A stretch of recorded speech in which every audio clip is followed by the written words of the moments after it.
Good morning. Thanks everyone for joining today's webinar. Very much the first of its kind in this public consultation as part of the development plan review process.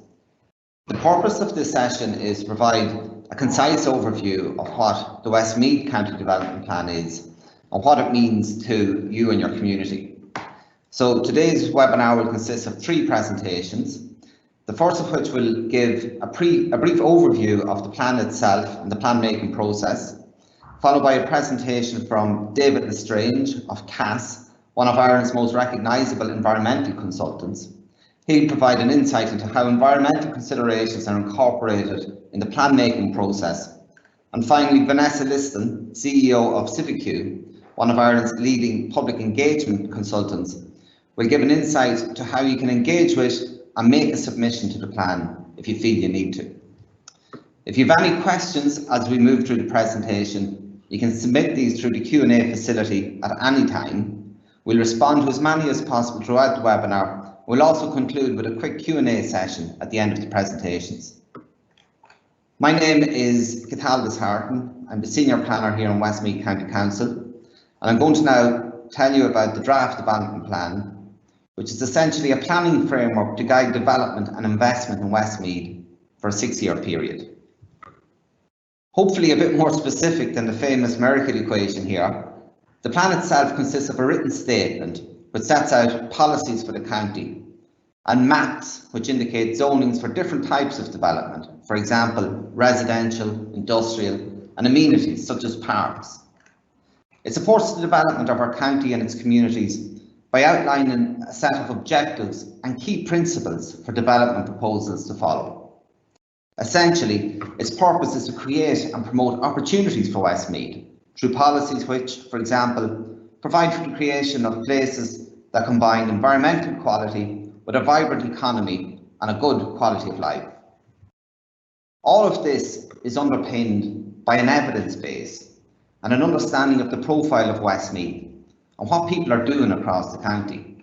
This infographic demonstrates recent population and economic trends, as well as societal changes in the county. And having an awareness and understanding of these changes is an important element in determining the objectives of the plan and ensuring that we meet these changing societal needs. In terms of the role of councillors, the elected members of Westmeath are responsible for making the plan. It's prepared on their behalf by a multidisciplinary team with input from the Chief Executive, Director of Services, planners, engineer and other staff, together with public consultation. We're at the stage now where the draft document is on public display and any person can comment on this draft. From here, the elected members can change the draft plan based on the Chief Executive's report on public submissions or on their own views. All comments and submissions received during this consultation are also taken into consideration when making the plan. So just a quick overview of where we are in the process. At the minute we're at the draft stage of the consultation. This is the second stage following our initial engagement, where we published an issues paper and held a series of public meetings. We received 93 submissions from the public as part of this consultation, and these submissions informed the plan that is now on display. The original consultation period on this draft was for 10 weeks up until the 5th of May, but this was extended until the 30th of June in light of COVID-19. So today's webinar is the final of our public consultations before the submission period closes on the 30th of June, and it follows 3 public consultation evenings that were held throughout March in the council offices of Mullingar, Athlone and Castlepollard. Following this initial public consultation and engagement with the elected members, a series of interconnected themes were identified to be addressed in the plan, with a focus on areas such as quality of life, building sustainable transport, communities, infrastructure, urban and rural areas, economy, placemaking, tourism, the natural environment and climate action. From this, we developed our vision that focuses on sustainable competitive growth, health and well-being, and providing an attractive destination to live, work, invest, do business and visit. It's important just to note that the plan is prepared under a legislative framework known as the Planning Act. And Section 10 of this Act sets out the list of mandatory objectives that must be included in the plan. In this regard, both this and the following slide gives an overview of the chapters in the plan and indicates where statutory objectives have been addressed in areas such as housing, tourism, transport, economic policies, natural and cultural heritage, and also it shows where to find settlement and zoning plans relevant to your area. A central component and at the heart of the county development plan is a core strategy or a development plan strategy. This demonstrates consistency with national and regional policy as set out under the National Planning Framework and the Regional Spatial and Economic Strategy. To summarise, the core strategy identifies the quantum, location and phasing of development for the plan that's consistent with the nationally and regionally defined population targets and settlement hierarchy, and which reflects the availability of existing services, planned investment, sequential development and environmental requirements. Essentially, it's an evidence-based approach in determining the suitability of lands for zoning purposes across the settlements. As part of the core strategy, what's known as a settlement hierarchy is used as a guide for promoting development at a scale appropriate to each of the county settlements. Policies are then tailored accordingly for each area and associated zoning maps prepared and included as part of the plan. You can see here a summary of some of the criteria that was used to develop the settlement hierarchy for Westmeath. This included an assessment of the existing populations and the ability of areas to accommodate future growth, having regard to, for example, existing infrastructure, access to community facilities, economic assets, and availability of public transport. Arising from this asset-based approach, you can see the settlement hierarchy for Westmeath, and it's set out across 8 different tiers, ranging from our large urban centres of Athlone and Mullingar, which are designated centres at a national and regional level, to our rural towns and villages, right down to Ballymote, Mount Temple, Castledaly, and other similar settlements.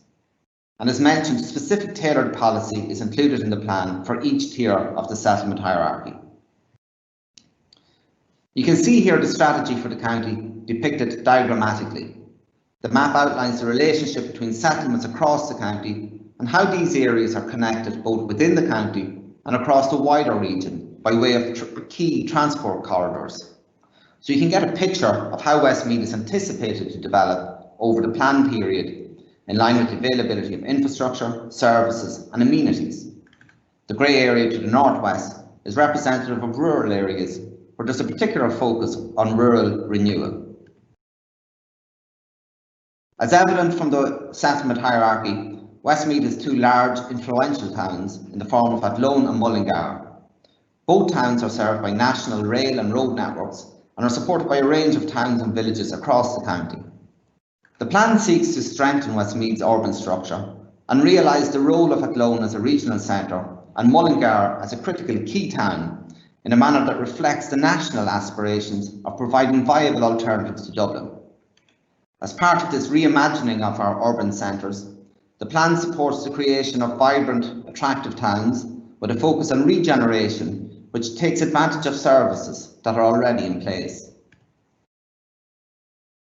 The population of Westmeath is spread across both urban and rural areas, and in this regard the plan recognises the important role that rural communities across Westmeath play in the success of the county. The plan seeks to support rural Westmeath with a focus on vibrant communities, on the role of rural towns and villages, the role of agriculture and tourism, and the rural economy, in particular the potential that exists for innovation and diversification into new sectors and services. As part of this focus on both urban and rural regeneration, the plan seeks to improve the quality of Westmeath's towns and villages by applying what are known as principles of placemaking. So there's a strong emphasis in the plan on how we can renew the role of existing settlements in order to ensure their viability and make them more attractive.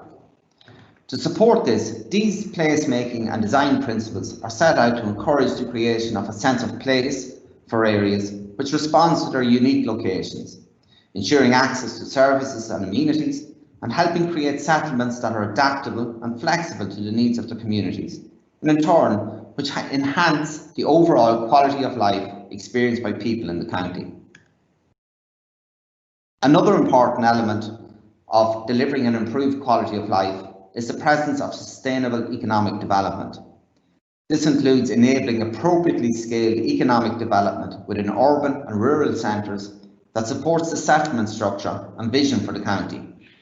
The plan seeks to support a favourable economic environment for businesses and enterprise, building on the strength of established sectors in Westmeath, such as ICT, advanced manufacturing and agri-food sectors. The plan also promotes new and emerging clustering opportunities across all economic sectors. Another focus includes the diversification of our rural economy through, for example, support for remote working hubs and landing spaces, which will become increasingly important post-COVID. Other policy areas include tourism, the smart economy, and ensuring that the county is well positioned to capitalise on the economic benefits associated with the transition to a low-carbon economy. An important factor in ensuring economic competitiveness, healthy placemaking and improved quality of life is the presence of a well-functioning transport network. The plan therefore supports the maintenance and upgrading of our existing extensive road system, together with the enhancement of our rail network. As we transition to a low-carbon economy, the plan promotes a reduction in transport emissions by supporting walking and cycling routes, providing greenway and blueway networks, and by promoting more active travel measures in our urban areas, making it easier to move around our towns and provide connections between different spaces.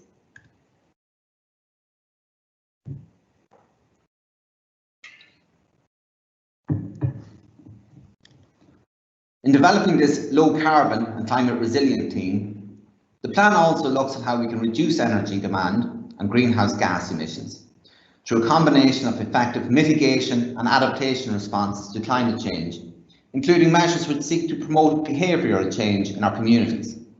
You can see here some of the key areas of focus in the form of transport, with a shift, as just mentioned, to more public transport, walking, cycling and e-vehicles.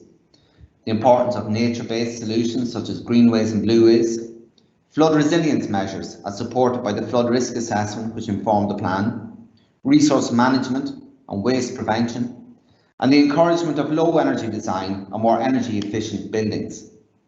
Renewable energy sources such as wind, solar, geothermal and bioenergy are also encouraged. Conserving and enhancing the rich qualities of natural and cultural heritage of our county is another area of focus. The plan recognises the need to protect and enhance the county's natural heritage and biodiversity in terms of the environmental, social and economic benefits that they provide to our communities. Also, the need to ensure that the rich archaeological, architectural and cultural heritage remains in place for future generations to enjoy is also addressed. Our landscape and lakes are also key assets in sustaining a high quality of life for our residents, and it should be acknowledged that their protection is a shared responsibility. The plan therefore commits to working with relevant agencies, communities and individuals to ensure that the conservation, protection and enhancement of our landscape and lakes can be realised. Just to note that to support the policy objectives that I've just outlined, the plan includes a set of standards against which development proposals will be assessed. These policies and standards are designed to assist potential applicants in the preparation of planning applications by outlining the required development standards for potential projects. In terms of additional assistance, any person with an interest in a piece of land and who wants to make a planning application can seek advice from the Planning Authority by way of our pre-planning service. These meetings are very useful in facilitating successful applications in that they give us the opportunity to explain to an applicant the type of development that is likely to be acceptable according to the development plan. So to finish up, I hope everyone has a clearer understanding of what the Westmeath Development Plan is all about. The plan is available to view on our consultation portal, consultwestmeathcoco.ie. You can also make submissions through the portal up until the 30th of June. and Vanessa will provide a walkthrough of this process as part of the following presentations. After today, if you have any issues, you can also contact a member of our planning staff and they will assist you in this area. We're going to answer as many of your questions through the Q&A facility, followed by a discussion at the end of the session. But if anyone has a specific query that hasn't been addressed today, you can simply email cdp@westmeathcoco.ie and we'll provide assistance from here. I'm going to now pass you over to David Lestrange. David is the Environmental Manager with CAS, who are one of Ireland's longest established environmental advisors to planning authorities. And David will briefly take you through how environmental considerations are dealt with as part of the plan making process. So if you just bear with me for 1 second, I'll pass you over to David.